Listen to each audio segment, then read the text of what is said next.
Can you hear me? I left and I came back. You can hear me okay?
Hi, everyone. We're going to get started momentarily. We're just waiting for the last few people to come in.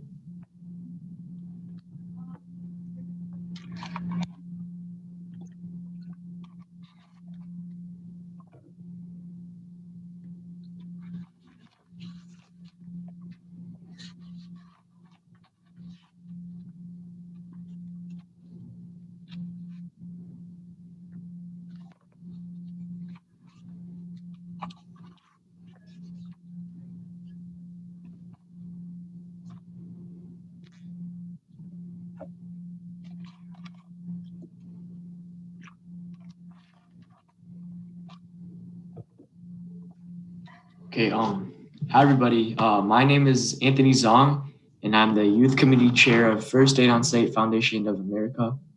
And I will be today's webinar's co-moderator with Sophia Erbo. And this webinar is one of a series of webinars on healthcare-related topics. And today's topic will be going back to school during the pandemic and upcoming flu season. And this webinar will be recorded and also be broadcasted live on Dragon Eagle TV. And at the end of the presentation, we'll have a Q&A session. And Sophia, would you like to introduce yourself? Good evening, everyone. Thank you so much for coming to the First Aid OnSite Foundation webinar. My name is Sophia Erbo, and I'm a high school senior at Detroit Country Day School. Our keynote guest speakers this evening are Dr. Patricia Paz Erbo, who is the chair of emergency department at St. Mary Mercy Hospital, as well as Dr. Tejal Mehta, who is the medical director and chair of infectious disease department at St. Mary's Mercy Hospital.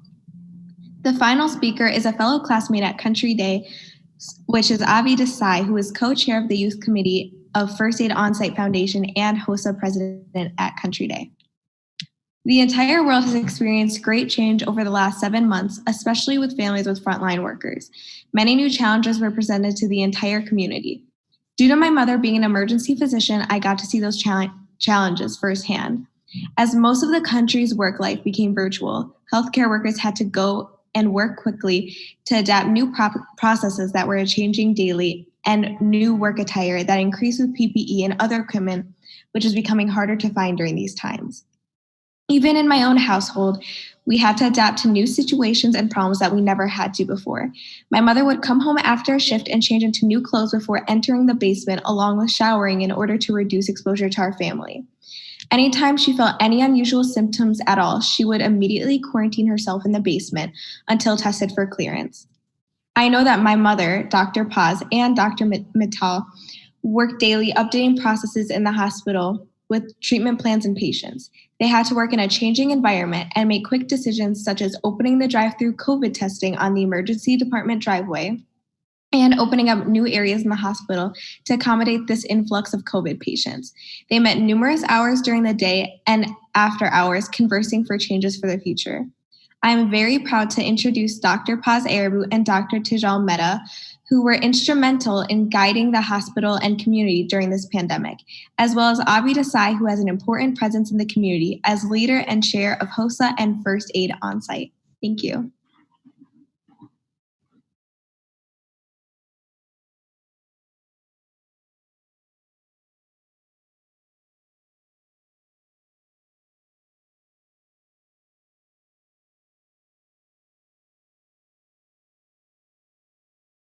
Dr. Erbo, unmute yourself. So sorry. Thank you, Sophia. And thank you for inviting me to this very important topic of returning back to school during a time that's anything but normal or routine. So I'm hoping that we can give you some tools. I've been a practicing emergency physician for over 20 years, and I'm the chair of St. Mary Mercy Emergency Department. I'm going to share my screen.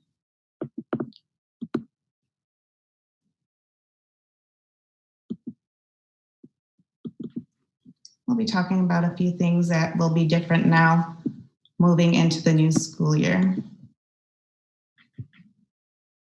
and going back to school during a pandemic. So our back to school list has changed. Masks are going to be the #1 thing you will need to purchase prior to going back to school. Preferably a labeled mask. As we know, the younger children going back to school may find that they want to share masks with their classmates, and you want to make sure that if they set it down, it is named. A backup mask is important because if they play athletics, you don't want it to be wet or soiled. It won't be effective. Hand sanitizer will be an important backpack item. Greater than 60% alcohol is effective. Kleenex to cover their mouth and nose in case they have to sneeze or have allergies will be important to pack, as well as disinfectant wipes. Avoid sharing school supplies, things that you handle regularly, sharpeners, things like that. You don't want to really share, so try to buy your own and make that part of your backpack. Make an appointment with your pediatrician to have the early fall flu vaccine, and we'll be talking a little bit about flu and COVID as we are heading into that season. As far as masks, I get quite a few questions about masks. So first, why do we mask? We mask to source control. We mask to protect others. It's more to protect others than it is to protect yourself. It works well when everyone is masked. That is the point. You want to definitely be precautious when you're in indoor, unventilated areas, or if you're in dense populated areas outdoors. Wear it correctly. Wear it covering both your mouth and your nose. We've seen numerous. I'm sure we've all seen some of these.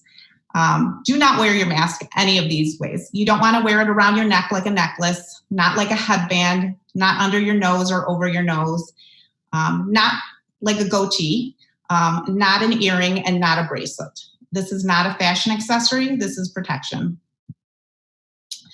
We should not wear a mask. Who should not wear a mask? Under 2 years of age is not recommended by CDC. Anyone having trouble breathing, anybody with respiratory conditions that it would impair their breathing should not wear a mask.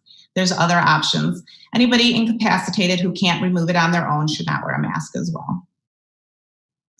The N95 mask, those are best reserved for hospital workers due to the high-risk exposures. And of course, we saw during the peak of it, especially in March and April, that there was quite a limit around the nation. We were kind of caught off guard when COVID hit our nation.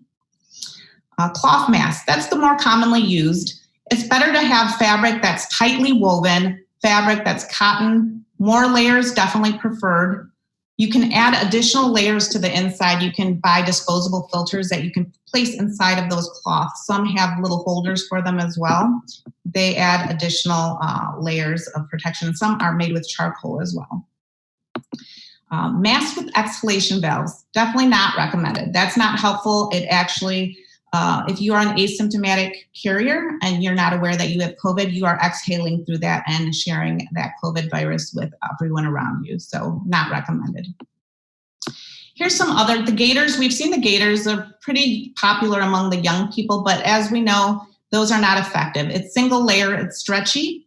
What happens is as the virus particle, if someone has it, as it goes through it, it gets broken down to smaller particles, and studies show that the smaller particles stay in the air and are aerosolized for a longer period of time. So in fact, they can actually worsen the COVID virus from transmitting to everyone around them. So not effective. We've seen the face shields several places. Our hospital workers use that face shield in a fashion with their N95. It should not be worn alone as protection.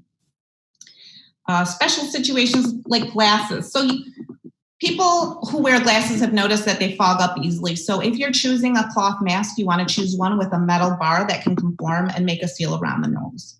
And for the younger folks with smaller faces, it's difficult to get an adult mask on, but just make sure it fits snug. Just check it before your child goes off to school to make sure it fits snug and there's no gaps. And again, we're driving home the point, under 2 years of age, masks are not recommended. So how do you remove your mask? It's important to not cross-contaminate yourself when removing the mask. Hand sanitize your hands at the beginning and at the end.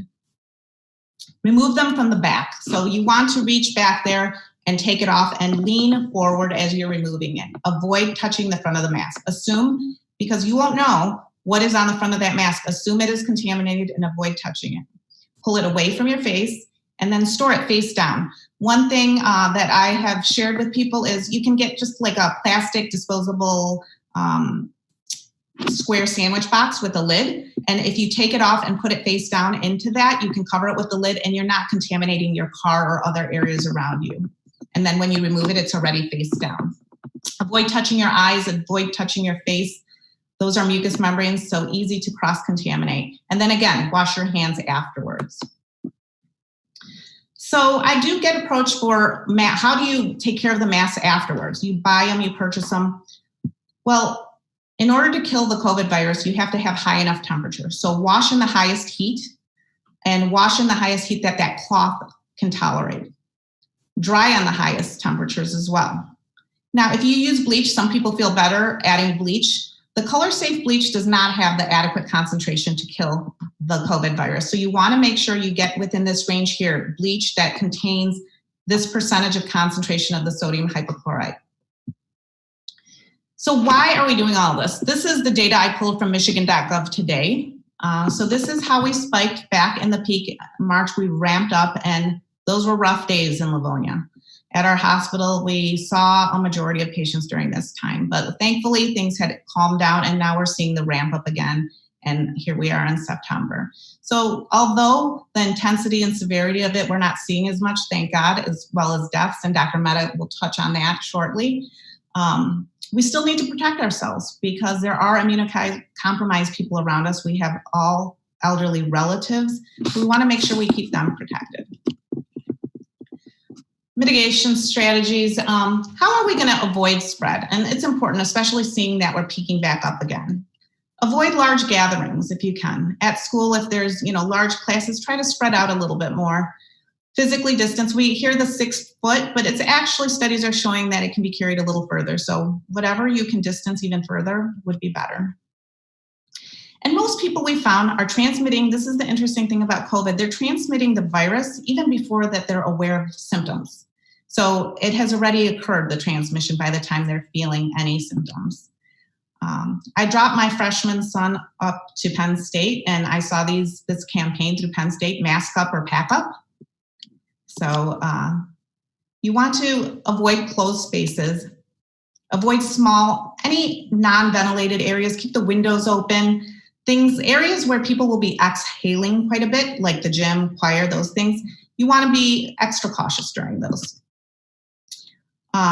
And as I touched previously, it can be suspended in the air, especially for several hours. So you want to always take precaution. Just because you're in a room by yourself doesn't mean that there is no particle in the air. So you want to just be very careful. Frequently wash your hands. And again, I'm going to touch base on this over and over again. Do not touch your eyes and your face.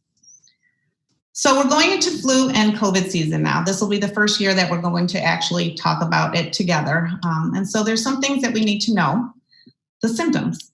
So they overlap, unfortunately. So based on the symptoms, we don't always know which one it is. Fever greater than 100.4 is what we consider a fever.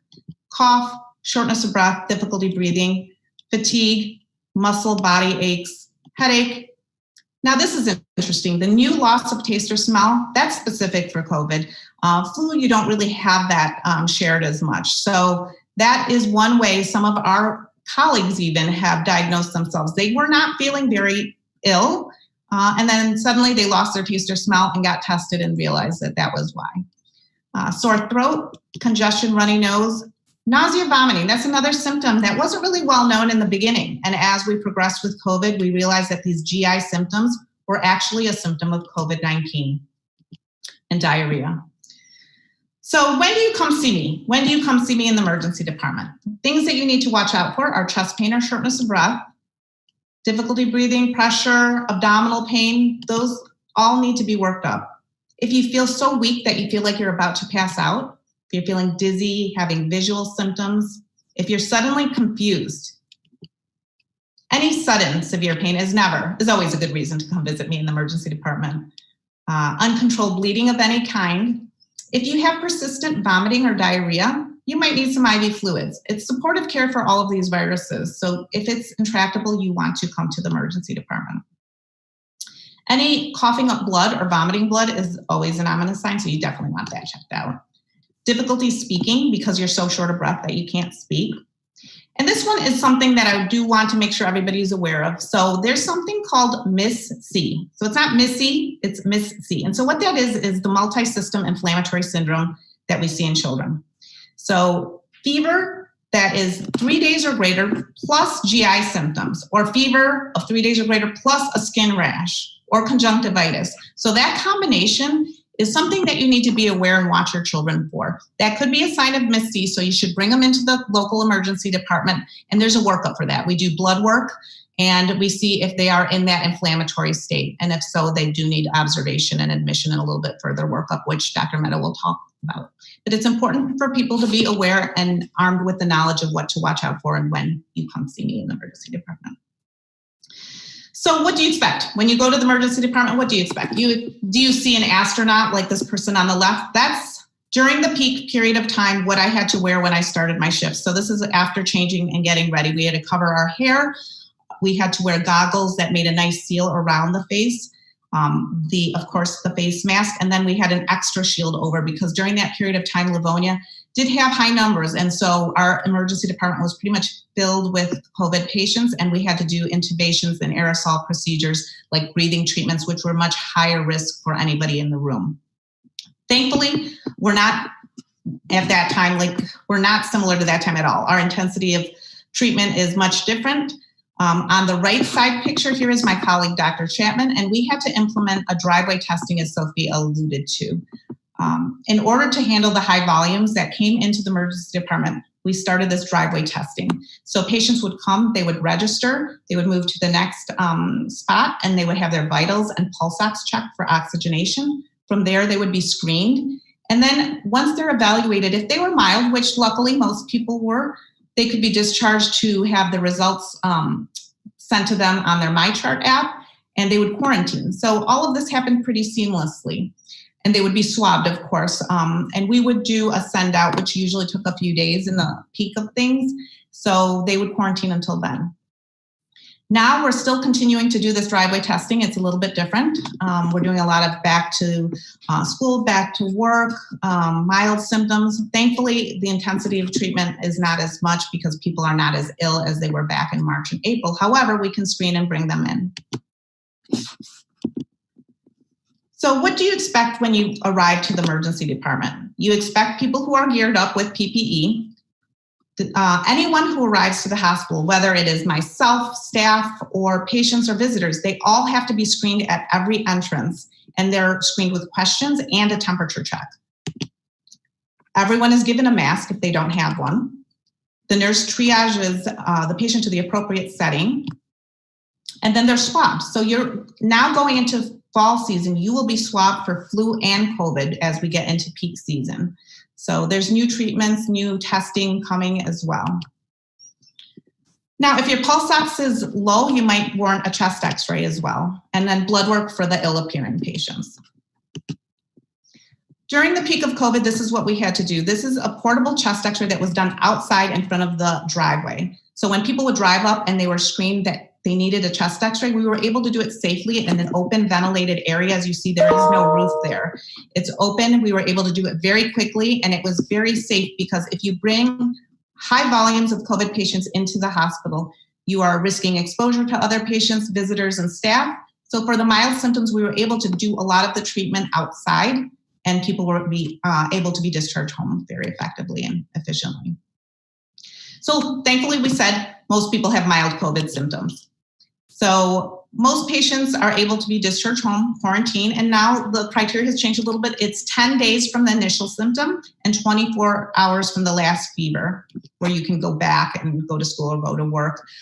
Some places are requesting testing, but we don't really recommend, and Dr. Mehta can touch on that later as well, we don't recommend testing for negativity. And the reason being is that a lot of times you have viral matter, particulate matter, still able to be detected by the sensitive testing. So although you are not transmitting, you may be shedding just dead virus, it will pick it up. So you will be quarantined even longer. And some people it's extensively long. Use separate bathrooms from the rest of your family. Disposable utensils, disinfect all high touch areas. These are all the things you want to do when you have mild symptoms and you're sent home. And if you test positive, or even before, it's good going into peak season, go buy home pulse ox. They're pretty inexpensive. You can find them at the drugstore, but it can really help you gauge if you become ill and require oxygen that you need to go to the emergency department. Patients with severe symptoms, they may be admitted to the hospital. They may require oxygen. Now we're doing IV steroids, dexamethasone. We're doing it earlier on than we did during the peak season. Some patients who cannot stop vomiting might need hydration, IV fluids, IV remdesivir. That's a broad spectrum antiviral agent that we use now earlier on in patients who require oxygen. Some people might have that convalescent plasma treatment that you all have heard of, and that's basically patients who have recovered from COVID-19 go to Red Cross and donate their blood, and the plasma can be used with the antibodies to treat the patients. And we've seen great results with all of the above. In the hospital stay, we are monitoring your respiratory status for any deterioration. And one thing I want to touch on, we've talked about the physical ailments, we've talked about the treatment plan, the clinical scenario, but I do not want to neglect the mental health wellness that is important during this time. Lots of students are going to be doing quite a bit. It's going to be a different way of handling stress of school, stress of quarantine or isolation. There's a lot unknown. So what do? You need to get your sleep. Now, I have teenagers and I have a freshman college student, and I know over the summer, this was not a priority for them. So now that we're going back in, sleep is very important. You're much more resilient in dealing with stress when you sleep and are well rested. Nutrition, hypoglycemia. I know when working on my shift, I get hangry. And so nutrition is very important to deal with all the stressors. Hydration. We've all heard of brain fog. There's a link between water and cognitive performance. So keep yourself hydrated during the school year. One study found that drinking just 300 mLs of water boosts your attention, your focus up about 25%. And we know that our brain is mostly made of water as well, so makes sense. Exercise, keep your balance, keep fit, walk, dance, lift weights, do whatever you like doing. It doesn't have to be anything specific, but keep moving. It's very important. When you move, you have more oxygen to the brain. You also can focus, and we know all the benefits with physical activity. The brain secretes dopamine, norepinephrine, serotonin levels. All of these help your focus, your attention, your mood. It's just a win-win.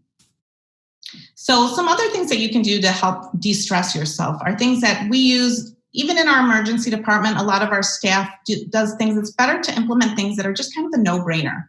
Automate things for yourself. Organize your study space at home because there will be much more. Some people will be learning online. So keep that space uncluttered so it keeps your mind kind of at rest. Make checklists, use your Post-it notes, your dry erase board, cork boards, things like that to just keep things more automated. Plan ahead, schedule your meals, your homework, your exercise. If you schedule yourself, it just is a little bit less stressful for people. Have a system for tackling things by priority. And like I said, automate. We live in an IT world now that you can set reminders, you can have to-do lists, checklists, set alarms. Use all of those to your advantage so it's one less thing for you to do. And then most importantly, because this is especially for the adolescent children, limit your social media and screen time. That in and of itself, studies show that is a big stressor. It also takes away your focus, and also just you need some rest time for the brain. So try to limit it. Some take-home points. So younger patients are mainly mild and asymptomatic and can spread it unknowingly. So just make sure you always keep that in mind. Mask up. Any confined space can have small aerosols. Avoid touching your eyes and nose. Careful handling of your mask. Be very careful. The front of the mask is where you really need to be careful. Avoid close contact with your relatives that are elderly or immunocompromised relatives. And if you feel sick, even mildly ill, stay at home. Get tested, quarantine yourself, but don't go to school. And then finally, as we touched recently, keep your immune system strong and your mind healthy. Proper rest, activity, nutrition is really going to go a long way for you. So I want to thank you all, and thanks to our Michigan communities, especially First Aid On-Site. They donated PPE to our emergency department. We received meals from all over the community. So I want to thank you all in the community, the Country Day community. These were my packages I found on my porch from different people. in the Country Day family. So I really appreciate it from St. Mary Emergency Department. I can't thank you enough. Daily meals from all over restaurants, and donations were dropped off to the front of the emergency department. So again, thank you all, and please be safe. So I am going to turn it over now to Dr. Mehta, my friend and my colleague, who is the lead of the infectious disease department at St. Mary Mercy Hospital, who without her, we could not have dealt with that big peak that we had in March and April. Hi, everyone. Thanks, Dr. Paz. Dr. Paz was amazing. So I know that there was a time where we were talking to each other like multiple times a day, many days, and it was interesting times. So I'm one of the infectious disease doctors. I'm the infection prevention chair of St. Mary Hospital. I've been working at St. Mary for 10 years now. And this has been the experience of a lifetime, taking care of the hospital during the COVID pandemic, something I never dreamt about, but it was amazing. So let me just share my screen. All right, sorry.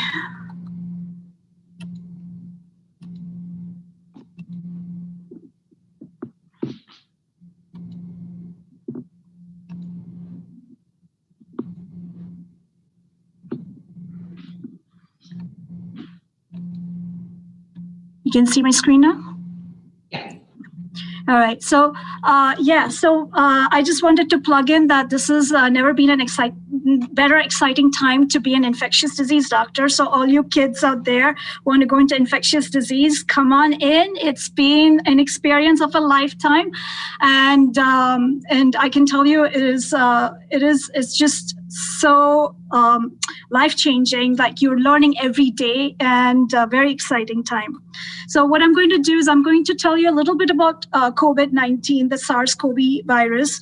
And this is just to understand the basics of the virus so that it can help you guys to understand why we are saying what we are saying, and also to empower you to say that what is coming in and how we can tackle this challenging time.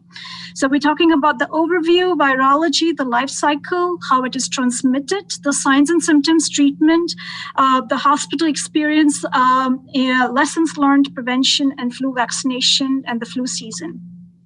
So what is coronavirus? It is a virus that is related to the coronavirus's family, and it's like common cold, but the strain that we are having right now is much more contagious.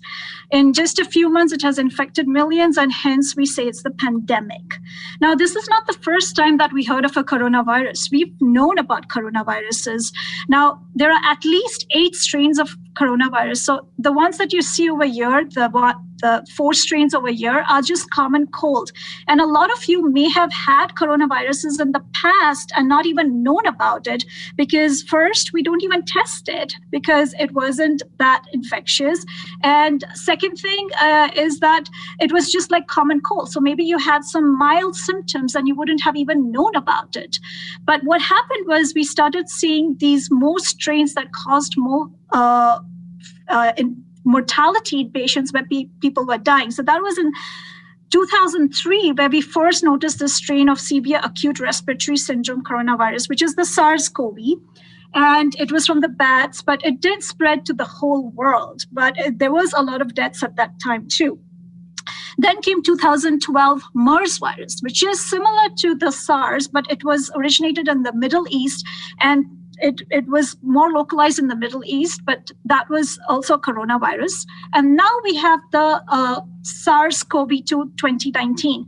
So the reason why it's called SARS-CoV-2 is because it behaves very similar to the SARS-CoV 2003. And that's why the name SARS-CoV-2. And 2019 was because in 2019 it was discovered, and we're facing it in 2020, but it was discovered in 2019.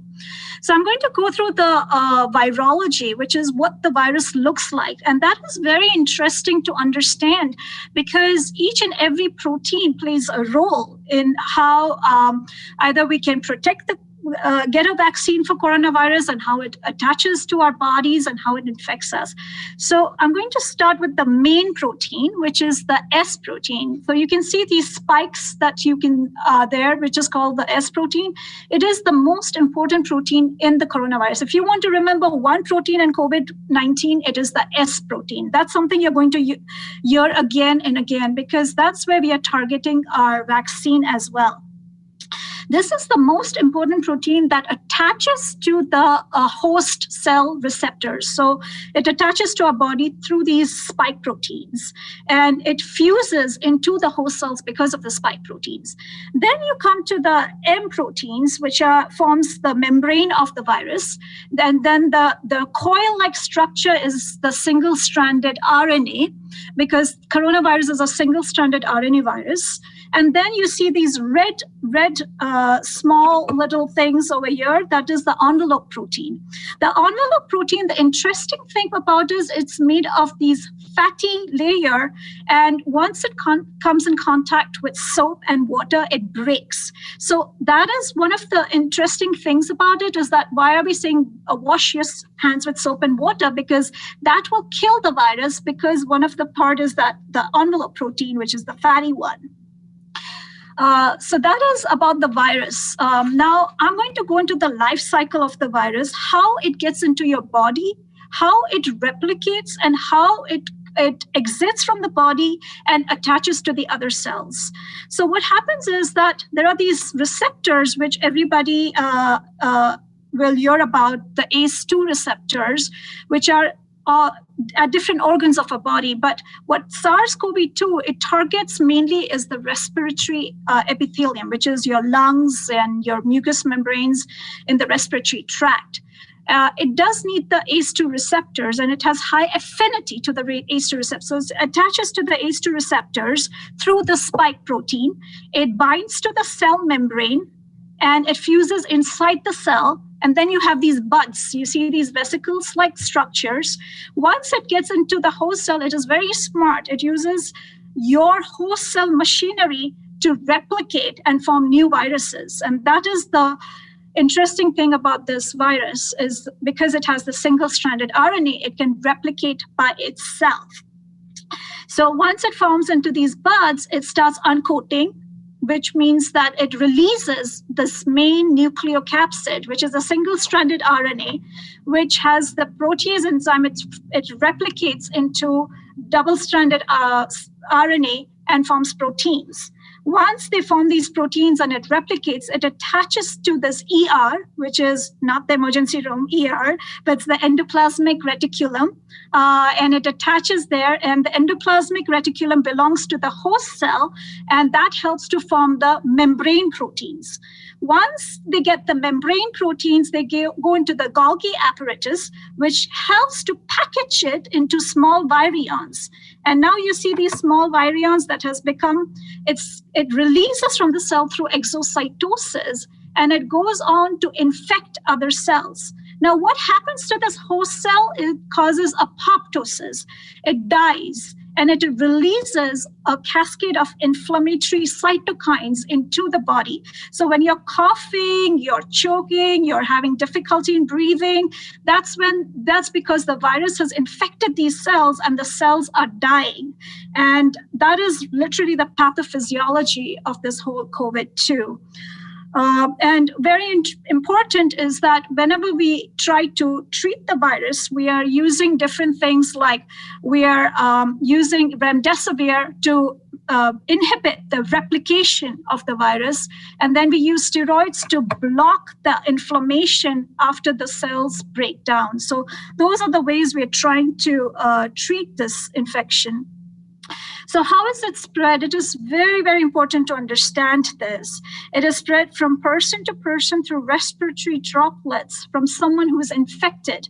It can spread to others while coughing, sneezing, singing, or talking. It can spread from contact with contaminated surfaces. And like Dr. Paz said, even without symptoms, they can spread the virus.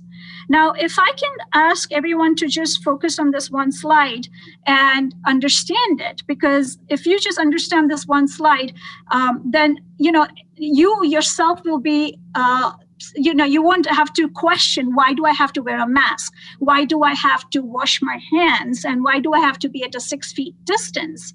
So here's the pathophysiology. It's always get to know the science of why. So when someone coughs, you can have droplets, which is large droplets, which are more than 5 microns. And because of the size, they're usually like 16 or 20 microns. Because they're like, when you're coughing big particles. And because of the size of the particles, they will drop down at certain distance and drop either into the surface of object, or you're just going to cough onto someone else who is around you.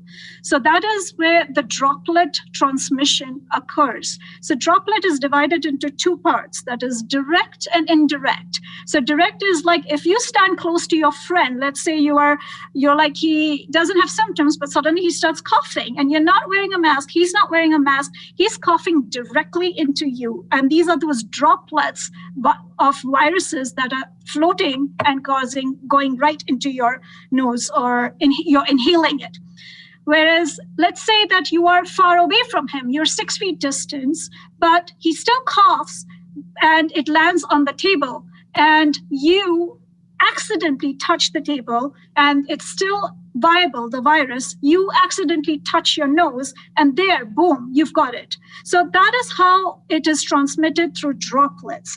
So that's why we are saying the person who is coughing, wear a mask, the person who is standing, who you're talking to, wear a mask, stay at a distance so that even if he's coughing, it doesn't come to you and you're protected by the mask.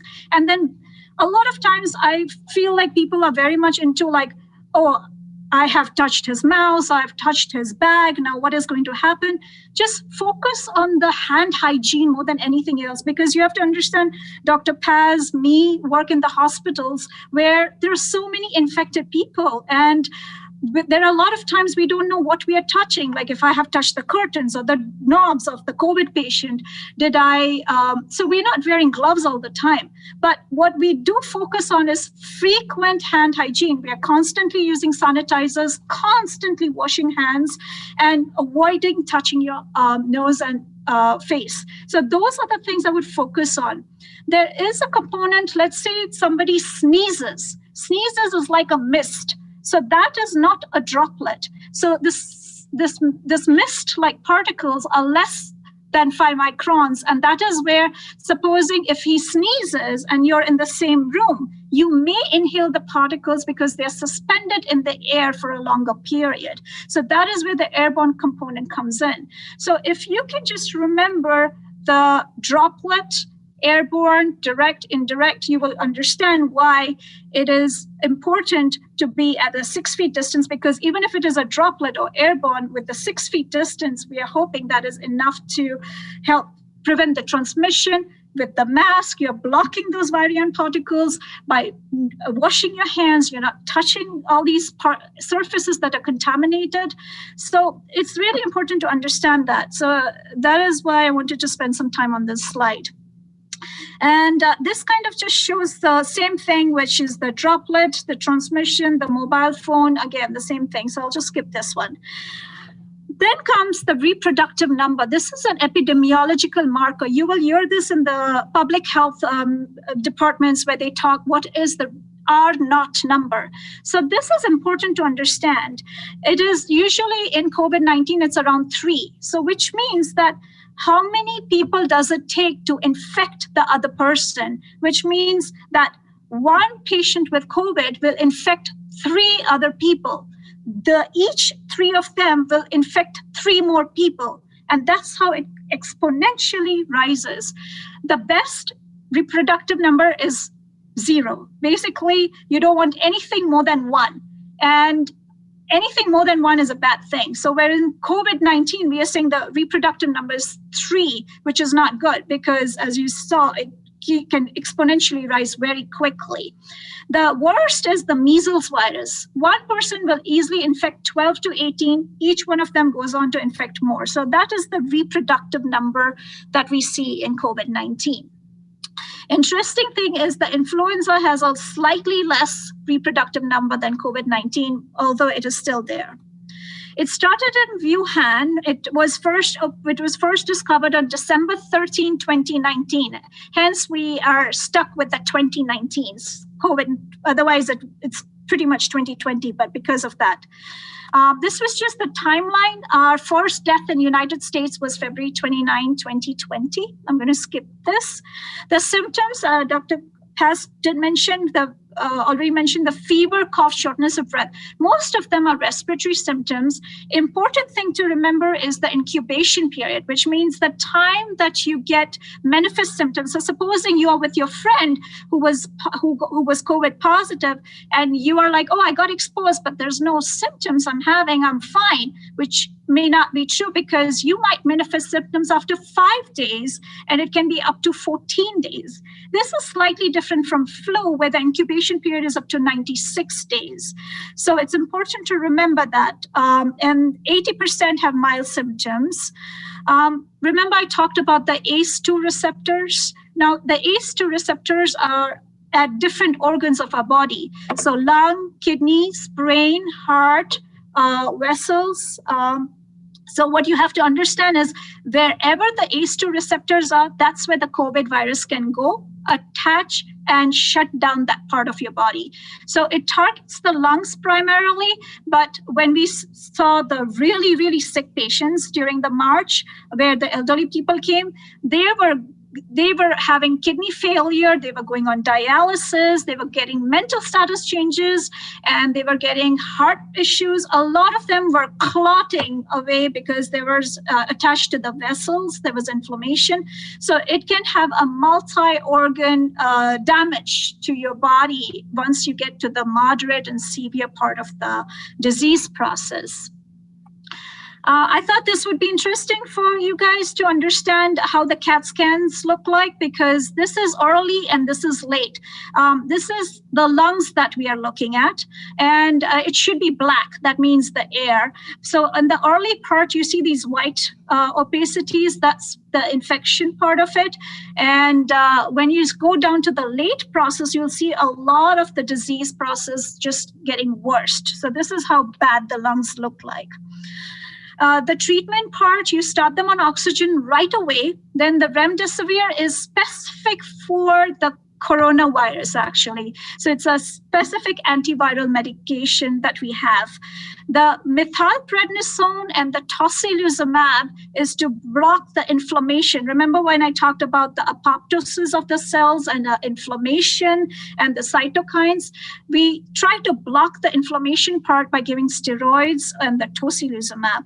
The convalescent plasma is basically someone who has recovered, like Dr. Paz said, and has antibodies. We give that blood to our COVID patients so that they get the antibodies to fight the virus. The St. Mary Hospital, we had over 1,600 patients in March. March and April was a peak, and interestingly, there was at least more than 2 weeks or two and a half weeks of time where I was the only infectious disease doctor in the whole hospital, and I had 96 COVID patients on my list. So you can't get more exciting than that. So it was very, very exciting. But it was scary because we had a lot of mortality. As you can see, 375 were discharged, 209 died. And that's because our hospital is around a lot of nursing homes, long-term care facilities, where a lot of our patients were from these facilities and had comorbid conditions and did not make it, unfortunately. This is an important slide to tell you guys. This is from St. Mary COVID-19 database. This is important to understand. The yellow bars are the live patients and the blue is the diseased, which is they passed away.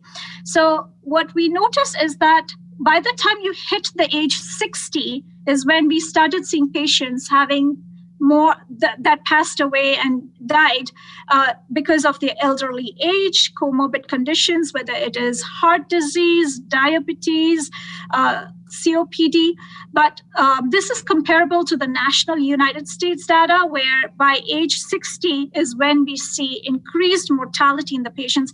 So especially when we tell you guys that, be careful around your grandparents and around your elderly people, is because although you may have mild symptoms, but the same strain, you pass it to your grandparents or some other elderly people around you, they might have a poorer outcome because they're more vulnerable because of their comorbidities and even age by itself. So that is important to understand. This, I just wanted to say that how St. Mary Hospital grouped up with all the nursing homes and long-term care facilities.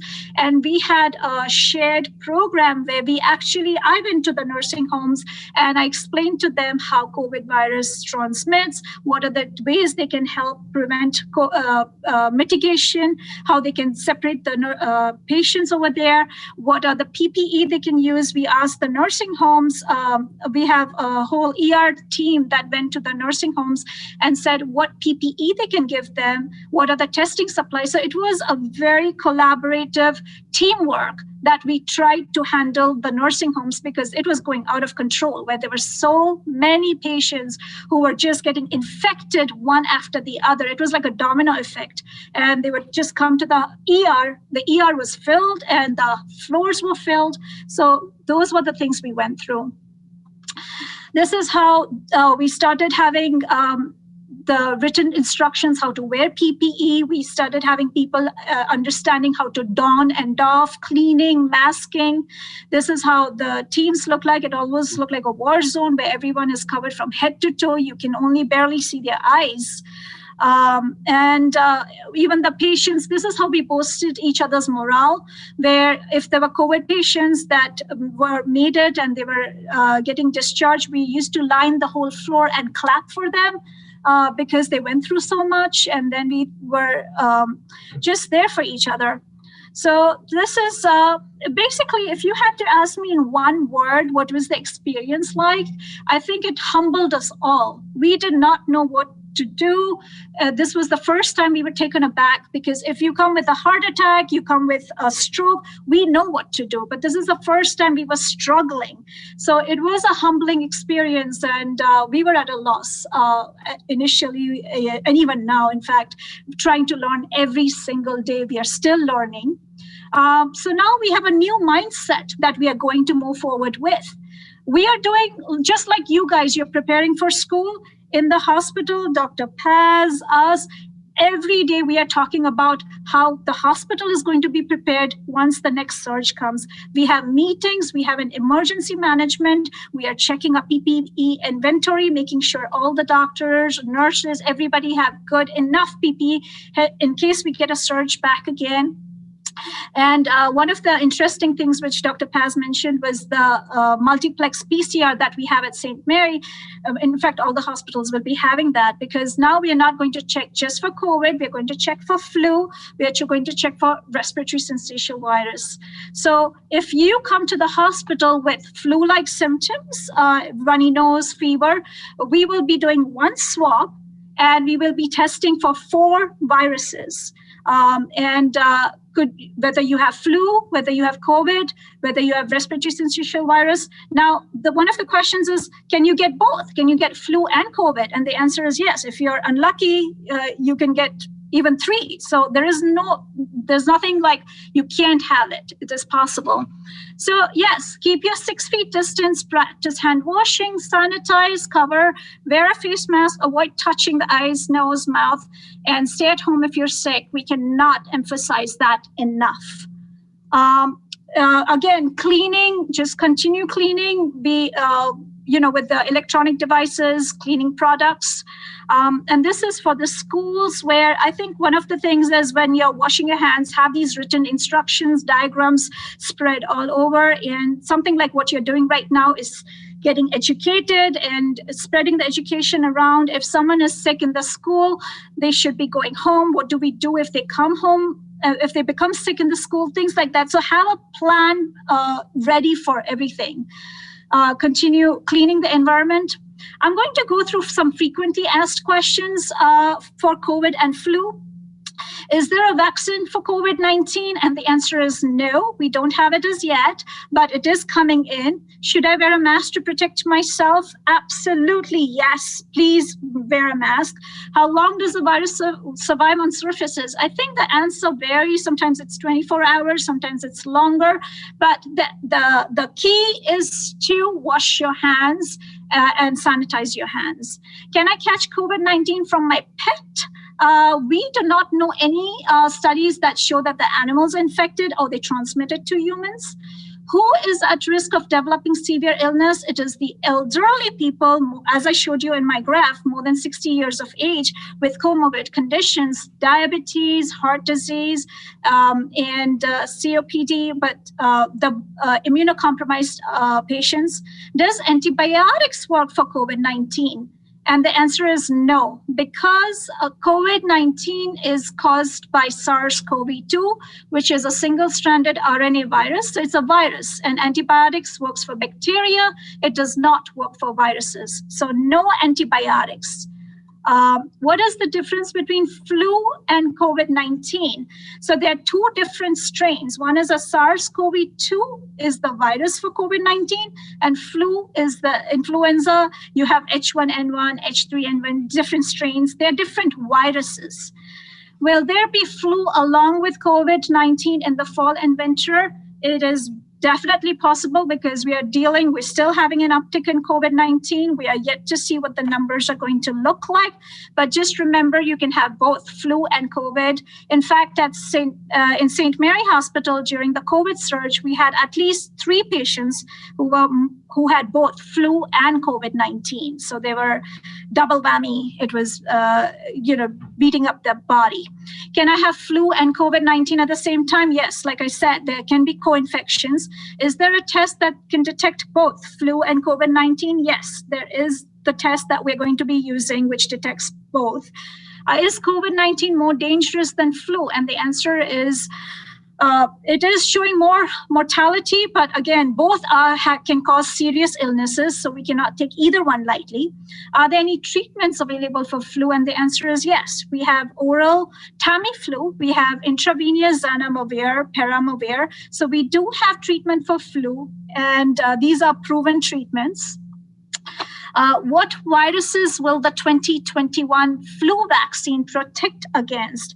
The flu vaccine that is going to be coming in October will protect you against 3 strains, that is H1N1, H3N2, and the flu B virus. So the normal people are going to be protected by 3 strains of flu. And if you're 65 years and older, we also give another vaccine which covers 4 strains instead of 3. Are there any changes to the vaccine from what was included in 2019? Yes, we have a different vaccine this year, which is based on all the research that goes on what is the most circulating form of strain that is going on, which really goes on to say that just because you took it last year doesn't mean you're protected. So definitely you guys need to get the flu vaccine this year to protect you from the strains that are going to be circulating this year. So the flu vaccines recommended this season is going to be the trivalent and the quadrivalent, which will be advertised by your doctors once they come on board. Do we need to get the flu vaccine earlier this year? And the answer is no. You get it during the time in October, and you want the immunity to last you all the way 2021, March and April. So don't need to go and rush and get it earlier. Will there be any changes in how and where flu vaccine will be given this winter?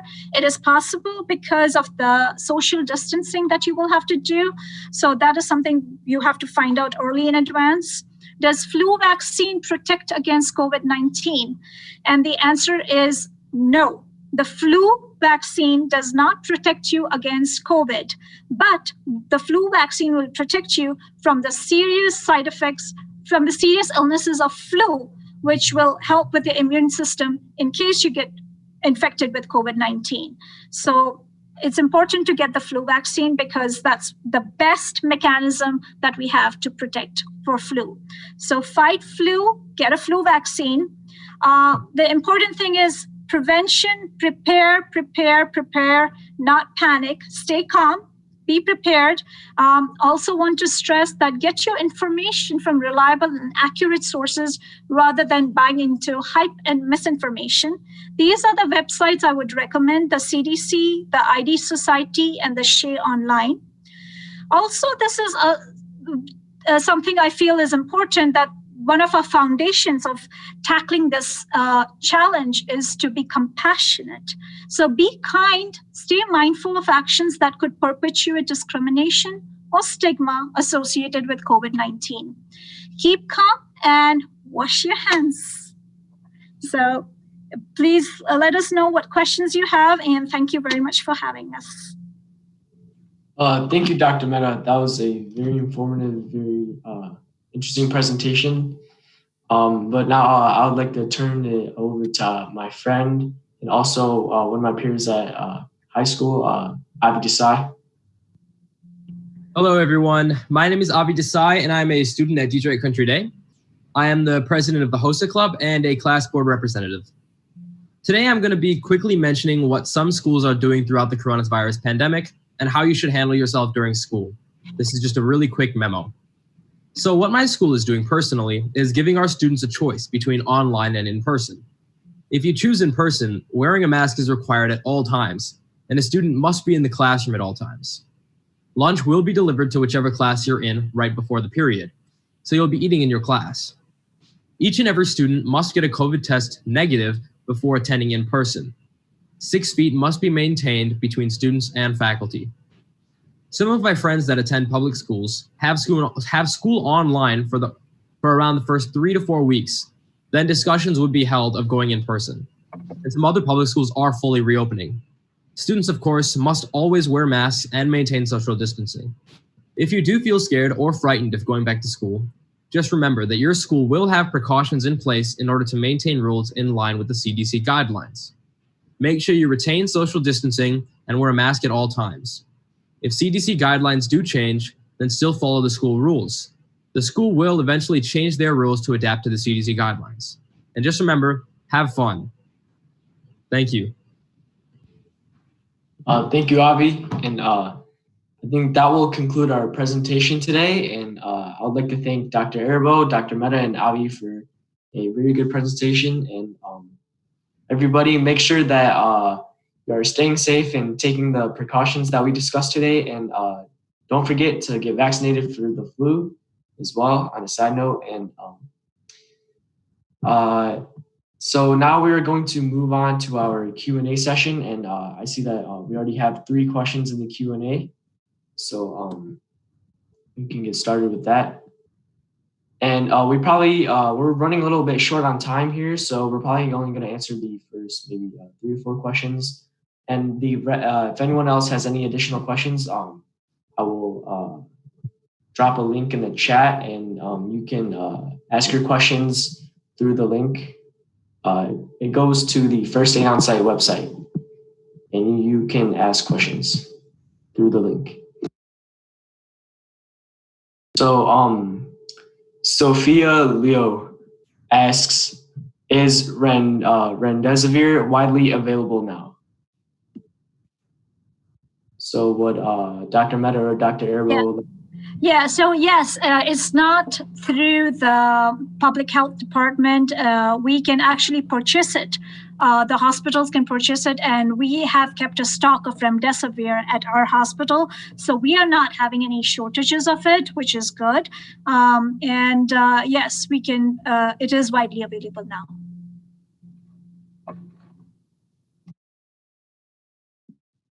Yes, at one time it was very difficult to obtain the Remdesivir, and I actually remember at 3 a.m. meeting the courier in the parking lot and walking it up to pharmacy. That's how scarce it was, just to make sure that it arrived safely. So we're very happy that we have several vials available in hand, and we're using it earlier as well. So. Yeah, we did get it very late in the course when we had a huge surge of patients. We did not have remdesivir. It was actually still in the trial. It was only when I think Dr. Fauci mentioned it in the press, and it was actually taken out of the trial and released to the public under emergency authorization. So there was a lot of stuff that went on with remdesivir early on. And now we're at a different stage where, we have it readily available.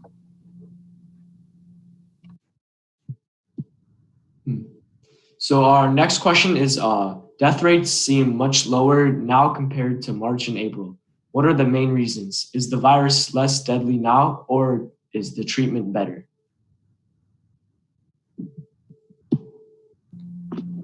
I feel like the strain has died down because, we even have our elderly patients who do not have that much symptoms. And in fact, they come for UTI or they come for some other infections and we just check them and they have COVID, but they don't have any symptoms. So it is one of those things which is still evolving and we're still learning about it. But it does seem like the strain has become less virulent, I feel. And the demographics have changed because now it is more of 18 to 30-year-olds as opposed to the older people. So those are the things we are seeing. A lot of stuff we're still learning about it. Yes, I agree. It's a combination of both. As we know, if the severe strain, it feels like initially we had that Italian strain that was just really killing several people.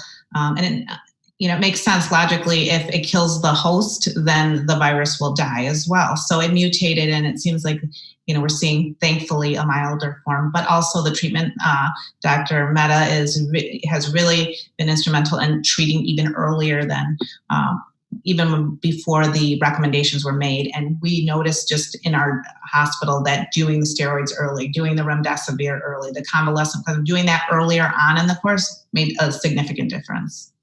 So it's a combination of both, I believe, as well.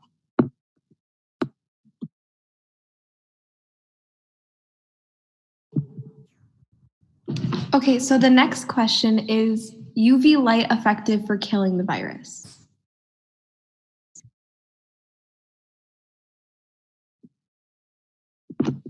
So there was some UV light can kill it, but it depends on how much. There were some hospitals that when I found out they had some UV lights robots, I remember talking to Dr. Mehta about that back in the day. There's some UV lights that can go through hospitals. There were certain hospitals around the country that had it. And it can, how effective or the strength or intensity of it, I'm sure that there's some criteria for that. There are, I have to admit, I did send my son to college with an air purifier that had a UV light in addition with the HEPA filter in it. So hopefully it helps a little bit. Do you have any other information on the UV light, Dr. Mehta? One of the things we were concerned was that does it radiate the skin cells and cause it can cause cancer with the amount of radiation that is exposed. So that is something we need to be careful about is our own, just not the virus, but is it damaging us and damaging our body as well? So we want to use something that is safe, and we really need more literature to understand whether is it just going to kill the virus and not affect us before we start using something like this widely.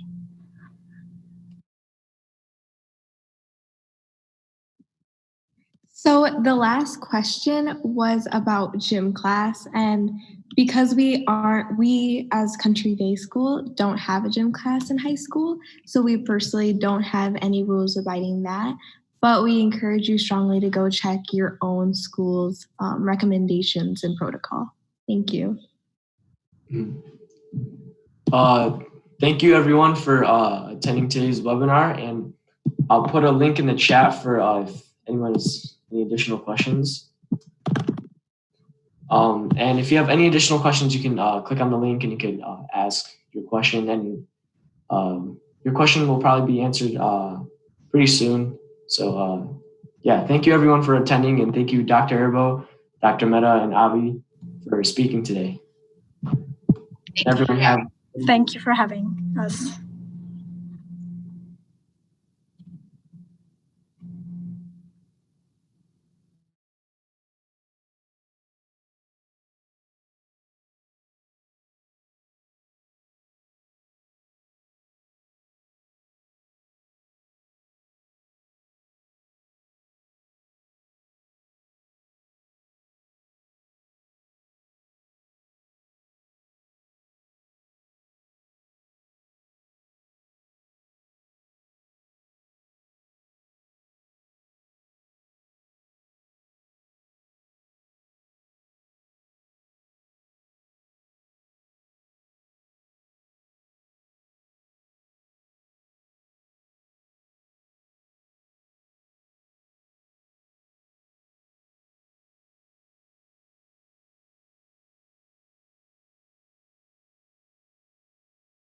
您好，我叫 Cindy， 我是一名2020年人口普查员。我的工作是探访并协助尚未完成普查的家庭。我会佩戴口罩，以确保每个人的安全。普查数据有助于分配每年数千亿的公共资金。抓住这次机会，你可选择上网、邮寄、致电，或由普查员协助完成问卷。